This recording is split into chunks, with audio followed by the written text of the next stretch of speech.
Hi friends, welcome to my YouTube channel Daily News Editorial. In this channel, we regularly cover editorial page section of newspaper. In today's video, I will be covering the Hindu newspaper lead editorial article dated 30th of August, that's today. So let's begin. The Afghan theater and judging India's responses. Closing the embassy in Kabul does not fall among the questionable decisions in the country's foreign policy stance. The government's decision to pull out all staffs from the Indian embassy in Kabul, Afghanistan, including the ambassador, has come in for much adverse comment among analysts and experts. It is argued that all major powers, including China, Russia, and Iran, have maintained their missions. We would have been of much better help to our citizens and others had we remained there instead of packing our bags and leaving in such haste. At the least, it is said we ought to have had a consular office at the airport, such as the one said to have been kept by the Americans. Some have even stated that the Taliban had requested India to maintain its embassy, meaning thereby that they had assured us of safety. This is a brief summary of the views of those critical of the government. Where India stands. The writer has no means of verifying whether or not Taliban had made such an approach to the government and would not like to second guess its decision.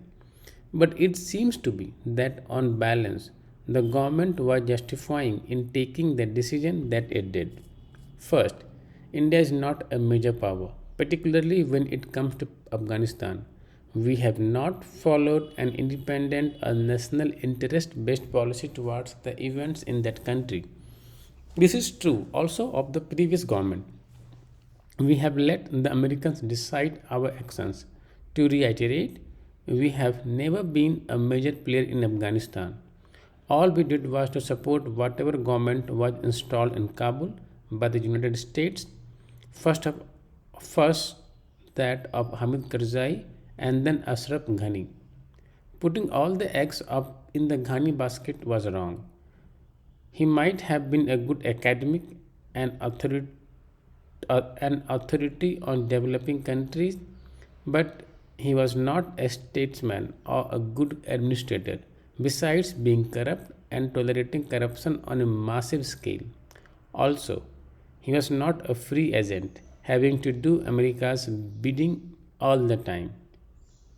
We poured money, $3 billion worth, in small and medium projects across the country, which has undoubtedly earned us goodwill among the people of Afghanistan.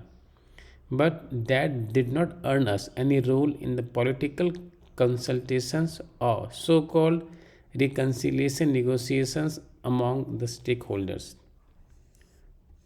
Feelers to the Taliban. In other words, India has not been a relevant player in whatever mattered most in relation to Afghanistan. Criticism of the government for not engaging in Taliban, not establishing contacts with them, is fully justified. It is reported in the media that the government did engage the Taliban of late. The government has not denied this claim. However, if it did begin talking to Taliban, it was too little, too late. We should have been open about it and established contacts at the senior level of the Taliban. Other powers did China, Russia, and even Iran, a Shia majority country openly talking to a Shia hating Sunni terror group.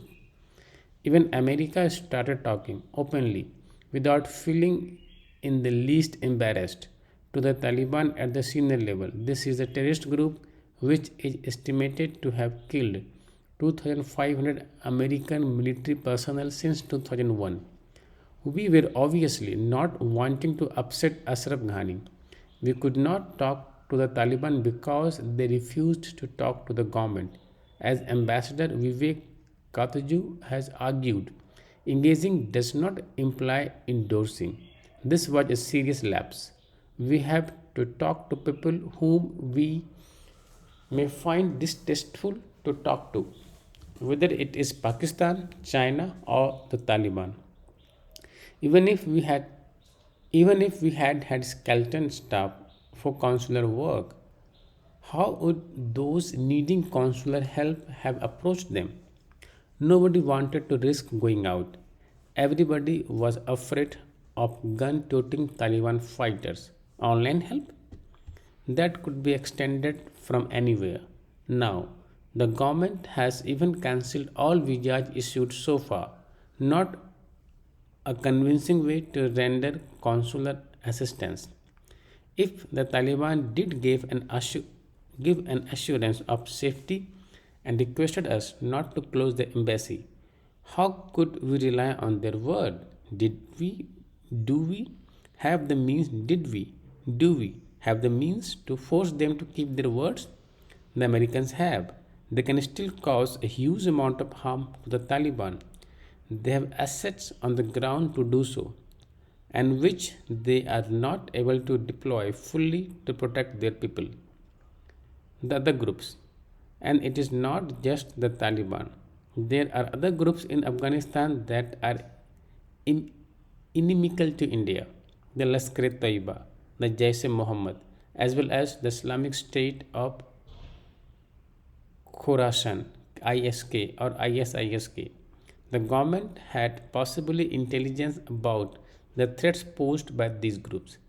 It is reported that they provided thousands of fighters to the Taliban in their jihad against foreign forces.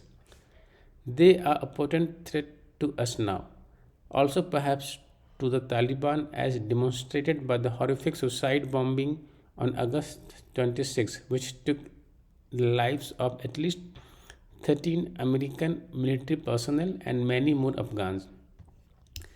Even if one of our citizens had been killed, there would have been an outcry. Foreign policy approach. One can criticize the government for some approaches it has followed in foreign policy. For example, aligning so closely with America, which has in turn has caused the Russians to be unhappy with us, which has led them to move closer to our enemy, China. Giving such huge importance to the Quad, composed of US, Australia, India, and Japan, is also a questionable decision. The Quad is an American maneuver to contain China. It is an abashedly anti China agreement which perhaps we ought not to have embraced so enthusiastically. But closing the embassy in Kabul was not fall among the questionable decisions. Chinmaya R. Ghare Khan, Indian Foreign Service retired. That's end of this article. If you like my video, please subscribe, like and comment. Thank you.